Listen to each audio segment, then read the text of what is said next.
Hello, everybody. Welcome to Therapy Dog Talk. My name is Sherry. My pups' names are Sunny and Riley, and each week we talk with different therapy dog teams and researchers around the world about the impact that they're making in their area. If you are just getting started or you're not sure where to get started, we have a free guide for you that you can find at freeguide.therapydogtalk.com. And we also have a community you can join at community.therapydogtalk.com. Today, I'm really looking forward to talking to Cathy Bennett about her experiences working and volunteering with her dogs. So looking forward to getting her in here. Hi, Cathy. Hello, Sherry. How are I'm you? doing great. How are you? Oh, listen. Excellent. Excellent. It's a good day. I love to hear it. Very, very cool. Well, Cathy, for those who don't know you, would you like to introduce yourself and your pups? Sure. They're actually taking a PTO day today, so I don't have them with me. But my name is Cathy Bennett. I am honored to drive the train here of Trailblazing Happiness through the Medical University of South Carolina as the therapy animal coordinator. I have two Goldendoodles. Harley is 14 and a half and actually retired officially in November of last year at the ripe age of 14. He started at about 2 years old. Jackson now is my office mate, and he probably comes in 3 to 4 days a week. He's taken the helm for the both of them. He is 8 and a half, and I want to say that Jax was certified at 3. Dogs have a tendency to mature differently, just as we do. And it's very important that we don't rush the puppy out of them to hurry up and make them a therapy dog. So when I looked at him at 2, I said, not going to happen. So I just waited, and I am very happy that I did. I love that. How did you first discover the role of therapy dogs? Personally, by accident. I am a proud Army spouse of an incredible individual. And once he retired and we decided to settle down and stop moving around so much, I always wanted a dog. And so this is when I brought Harley on board. Not having a dog my entire life, I did not know much about them. So I went with something fluffy, non-threatening looking that I could, in my 50s, pretty much work with and not be afraid of. And the Goldendoodle just fit that ticket. Lovely parent, had a great childhood. They just were not into animals or pets. So I didn't have a dog growing up. Harley was probably about 2 years old when my mother in her 90s was diagnosed with dementia. So being one of 3 siblings, we all took turns caring for her periodically just so that the other siblings could take a break. When she was visiting with me, there was this very unique bond between her and Harley, one that I could not necessarily explain, but it was very fascinating. She lived shy of her 98th birthday. The last several years of her life, she was about 10 miles from me in a Christian assisted living facility for memory loss. So I decided to retire from my career as an HR professional, and she became my ministry along with Harley, and we would go visit her on a regular basis. And very shortly after that, people started asking me if I could come into their brother's room or their father's room. And so he became the resident dog. And I knew that I needed to legitimize this. So I did a deep dive, found out about therapy organizations, and actually registered Harley through TDI. She passed away, and Harley was actually at the foot of her bed during her transition. They were very, very close, and it still baffles me that the human-animal bond can defy all reasonable explanations. It is just something that is there, and I stopped looking for why. Moving to Charleston, I wanted to get engaged and get involved, so I came to MUSC, and for about 2 years, we were volunteers at the Children's Hospital. Then an opportunity presented itself, and I kind of walked through that door and haven't looked back since. That's beautiful. It sounds like Harley guided you there.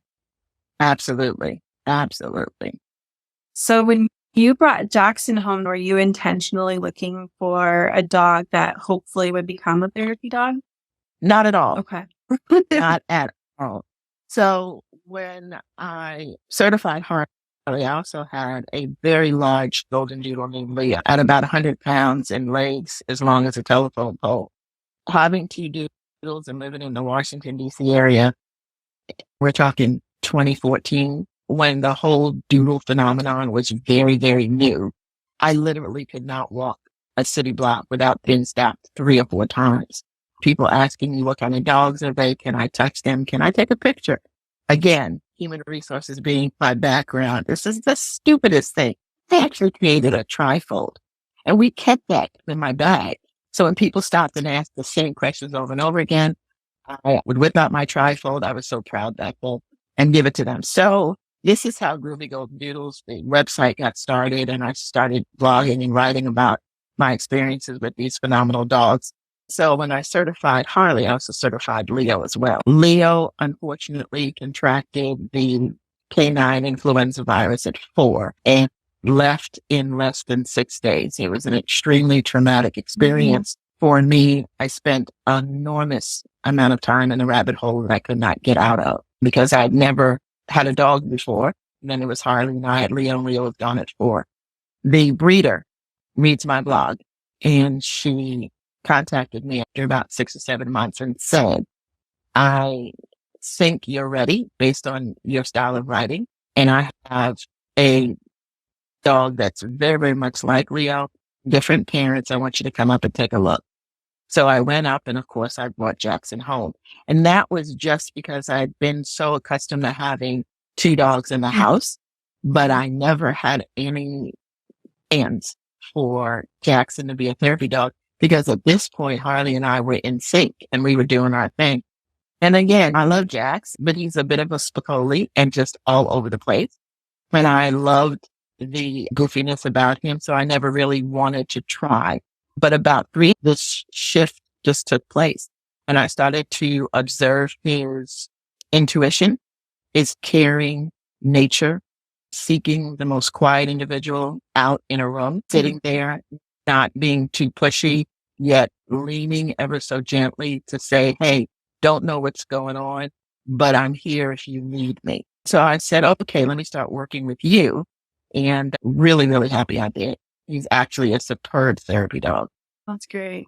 Raw Theater Lights says they love you, and Angela says you're amazing. So, And I love Angela. So Raw Theater Life, I'm going to put her out on blast. Kimberly Gutierrez and I, we have been friends since we started blogging together in 2012. And we are so opposite in everything other than our love for dogs and just talking about dogs. So, Sherry, we have been talking literally once a week for over a decade now. And then when the pandemic hit, it was even more. She lives out in the West Coast. I'm here on the East Coast. She's a raw feeder. I mean, to the core. I'm what I call hashtag raw food adjacent because I do like air dried. We peak food. We lean on one another. We've lost dogs together. We have done so much and experienced so much, but we've always been there. So August of 2021, we had this novel idea. If we're going to continue talking, let's just do a podcast. Hence, Girls with Dogs was born. And it is just our conversations that we now have. And we just record them and put them up on podcast channels for other people to kind of just hang out and just enjoy this journey with us. You know, I'll say, hey, I'm looking for something very holistic to work with gut health. And we'll get into talking about things like that. And she's learning a lot about therapy dog work. And I'm learning a lot from her about natural nutrition. Angela happens to be on the therapy dog team, and she has the most adorable little dog named Lewis, and they are awesome. I love it. Well, Doing Bear Things said you should be wearing a cape because you're a superhero. Hyper Kim says you're the best, that you allowed her to start at a new place and it's worked out very well. And then Kristen said that you're a gift to all of them at MUSC and the whole Charleston community. Oh, I'd love to take that to transition into, tell us about your role at MUSC. How did you end up there? What are you doing there?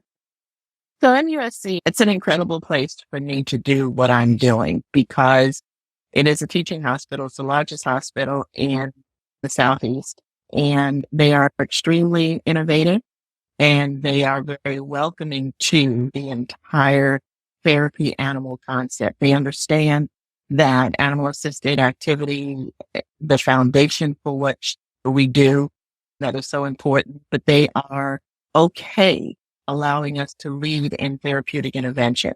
So I have probably what I call the most phenomenal, and I hope all therapy coordinators feel this way, but I have got to be the most incredible Uber drivers. And that's what I call them. The dogs I affectionately call canine therapists.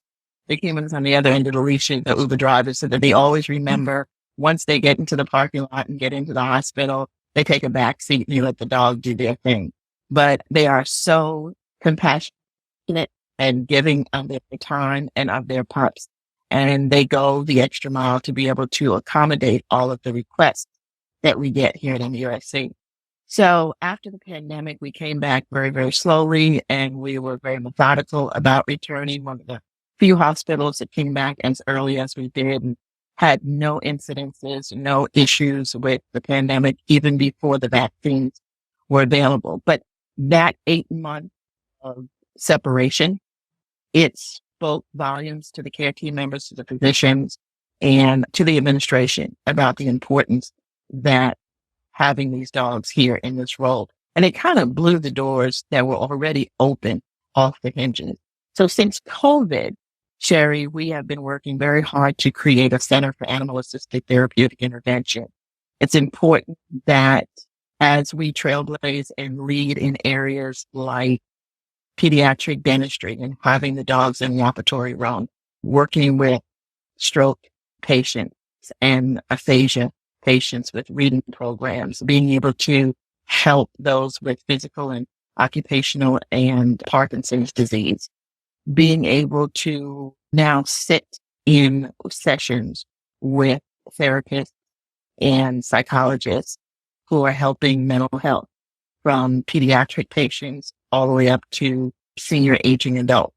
So because we are now leaning very heavily on the therapeutic intervention side, we need to go ahead and have researchers document these things.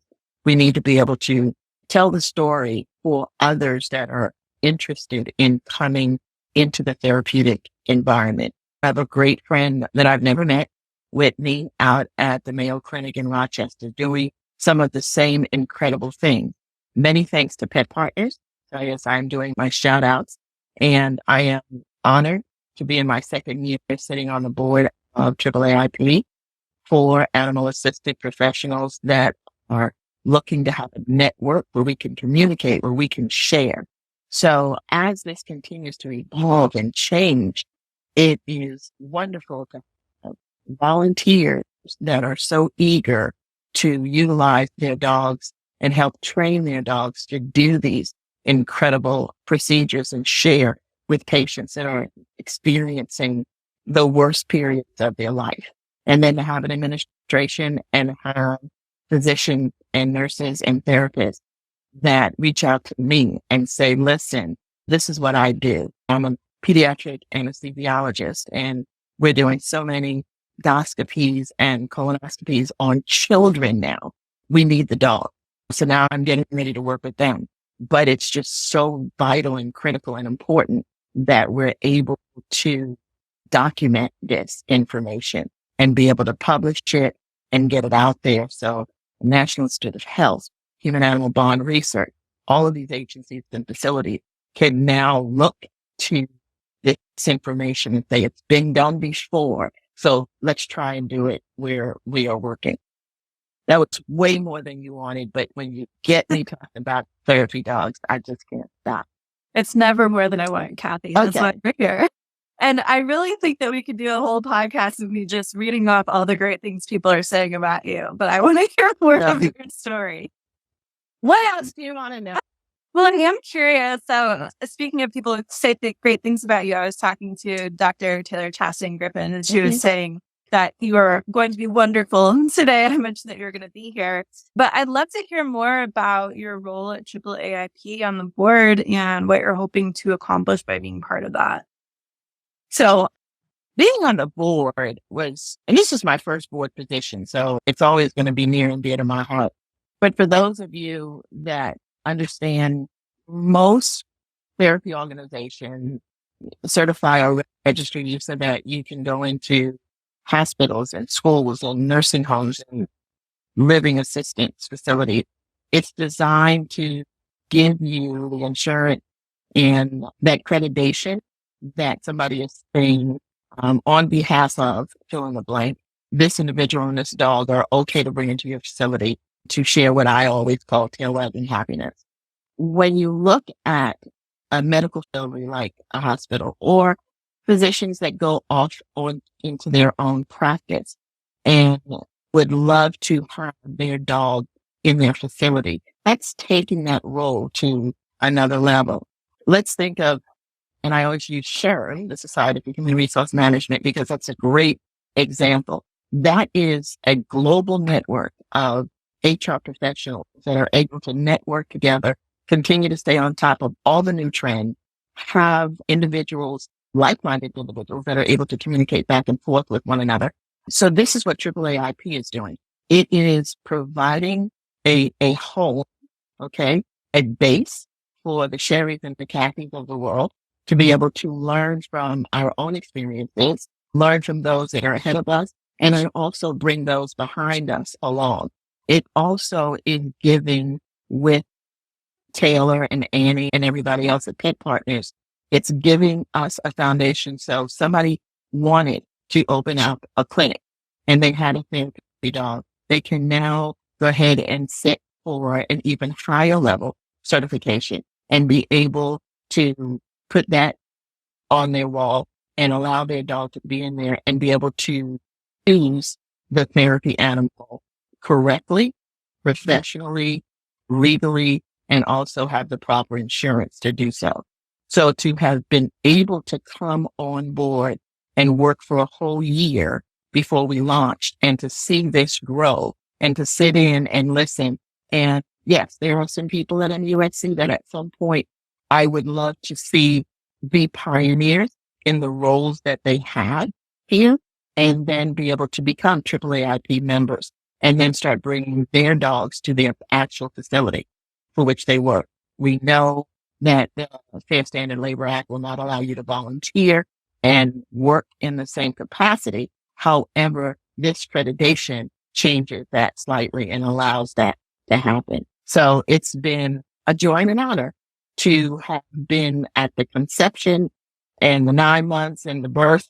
And now I'm watching AAAIP just grow and become a phenomenal resource for all of us. Yeah, definitely. That's great. Thank you for sharing. So Jackson, do you work together or volunteer together, just to clarify, or both? I cannot volunteer where I work. Okay. That's a labor law. Yeah. So I am certified through Alliance of Therapy Dogs. However, because I am employed at MUSC, I'm not insured through Alliance. I'm insured through MUSC. And therefore, I do not use the little red heart that Alliance gives you because they're not responsible for me. MUSC is. And so he does work with me. I am very conscious of the amount of work that he does. I try to bring him in when I have light administration days so that we can walk the floors and he can visit and just make people's day. If we stumble upon a patient that requires some attention, or if I have a request for any kind of PTOT work, I will bring him in. But to just come and sit in my office, I don't necessarily do that. That's my personal opinion. I am a huge animal advocate, and anybody that works with me knows that. I'm always looking at the dog and asking the handler, are you watching this? Are you seeing it? I tell people all the time, you woke up and decided that you wanted to be a therapy animal handler, and you looked at your dog and you just said, hey, this dog is the best. This is going to be a beast. This is going to be phenomenal. But nobody has ever sat down and had a meeting with their dog and said, so tell me how you feel about this. Do you want to do this? Right. I constantly try to train and educate and have these discussions with those people on the team because I want them to understand that there is a significant difference between what your dog is tolerating versus what your dog is enjoying. I can tell you without a shadow of a doubt, Jackson is a very social animal. He is enjoying what he does. Yeah. But I also still want to remember that he is a dog and I want to keep that balance. That's why I love the laws and the rules that are in place with the 2-hour limit for activities and working dogs and things of that nature. But he does come to work with me. And I also want to talk about community engagement. Yeah. With my life as a military spouse, I've always been a huge advocate for community engagement because the military does that. You know, you move into a small town and before you know it, your population becomes very lopsided. The military population far exceeds what the community at large was before they arrived. I look at MUSC like that. We are such a large entity with thousands of people that are working here. I think it makes sense that we reach out and get back to the community. So last October, we started an initiative with the Charleston Police Department, and we provide visitation at the police station. We accompany them with community engagement and events that they have throughout the city. But we also now are doing roll calls at the various stations and just completed some training for critical incident roll calls. So when we have a horrific or traumatic experience and the police officers require debriefing and de-stressing, we get a call. I go ahead and launch that special group of 15 who signed up and said, hey, I want to do this. And we launch out to be there to support them and help them kind of release a lot of the anxiety and stress. But I say all of that to say that while we were having our training, I had an animal advocate come in and talk about how to help de-stress the dogs, because we all know that therapy dogs absorb so much when they're working. And so something as simple as the Tellington T-Touch, never knew much about it. Oh, I am just loving it. I can't get enough of it. We had a demonstration and I watched Jackson look at most of the people and the dogs initially. And then the T-Touch just got really good. And he just started staring into the therapist's eye. And I just lost my dog for a moment. But those are the type of things that I like to continue to educate and bring forth to those people that are on this journey with me here at MUSC, so that we're doing the right things for the dog. Yeah. We've got to remember that that is the most important component in this whole venture. It's the dog. Yeah, T-Touch is such a beautiful thing. I can't wrap my head around how it works, but my animals will push each other out of their way when I'm doing it on one of them. And so I know that it does. It does. It does. You know, and initially we were all looking at her like, really? Yeah. Circular motion, the back of your hand. Really? Yeah. But I'm telling you, I've done it. Harley is experiencing a little cognitive dysfunction now. At 14 and a half, I think that that's pretty much understandable. At night, just like with people, sundowning, we get a little restless. We start going counterclockwise in circles. We can't get situated. And if I sit on the floor and I start the T-Touch, it works.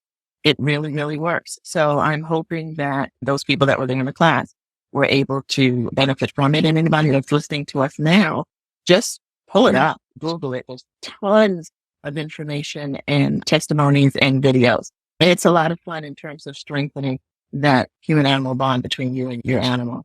Yeah, they have a lot on YouTube, on their YouTube channel. And then I've done their level 1 and level 2 training. You can go as deep as you want. But the beautiful thing about learning T-Touch is you don't have to know canine anatomy in the way that you do for like canine massage. Yes. Yeah. You can learn T-Touch without having that extensive training in what's under your animal's skin. So exactly. It's a fun activity to do with your dog, period. You know, regardless. And there's no wrong touch, you know. So, but yeah, I loved it. Roth Peter Life says they do T-Touch on Rodrigo. So there's something you have in common. Yeah. I love it. Yes, well, you can tell me about it. Well, there's an upcoming podcast episode for you. Here we go. Well, I could obviously talk to you all day. I have no doubt about that. But while you're here, is there anything else that you wanted to share? I just poured my life out in 29 minutes. I think it's done. I don't know what else to say other than for those that know me and those that have worked with me or are working with me, I can't say it enough. I love the love and the accolades, but man, I tell you, this is a joint venture and I could not do it without them. They are incredible. And that's my blessing. That's my joy to be able to represent them and work with them every day. So here we go. Well, they say you're possum and that you're a visionary and a huge dog advocate. So I am. I am. All right. Well, Cathy, where can people find you if they want to keep in touch?